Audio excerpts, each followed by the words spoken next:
Joseph Kabila a été condamné à mort ce mardi à Kinshasa. Une condamnation par contumace au terme d'un procès devant la justice militaire du pays. Il a été jugé coupable de trahison et de crimes de guerre. Notre correspondante à Kinshasa, Aurélie Bazara-Kibangula, a assisté à l'annonce du verdict.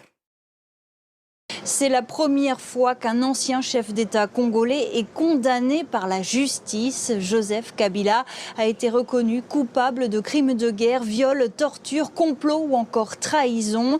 Alors dans son jugement, lu pendant près de 4 heures, la haute cour militaire de Kinshasa estime que Joseph Kabila est en intelligence avec le Rwanda et qu'il est le véritable chef du groupe rebelle AFC M23. L'ancien chef d'État est condamné à la peine de mort et a versé plus de 30 milliards de dollars de dommages et intérêts à l'État congolais et aux provinces du Nord Kivu et du Sud Kivu.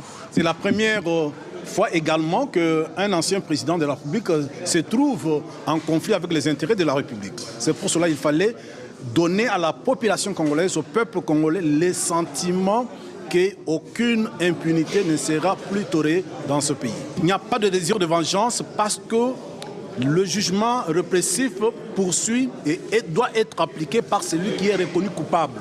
Et donc, il n'y a pas d'autre coupable à ma connaissance. Mobutu ne s'était pas mis dans la posture de Joseph Kabila.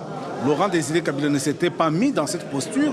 Beaucoup d'autres. Il est le premier à avoir été indigne de sa qualité d'ancien président de la République. Tout au long de ce procès qui a commencé il y a tout juste 2 mois, le banc des accusés est resté vide. Joseph Kabila n'a pas comparu. Il n'y avait aucun avocat de la défense. Son entourage a qualifié le procès de comédie. Alors les magistrats militaires ont ordonné l'arrestation immédiate de Joseph Kabila. L'ancien président qui a dirigé le pays de 2001 à 2019 est en exil depuis 2 ans. Les avocats ont affirmé qu'un mandat d'arrêt international pourrait être émis contre lui.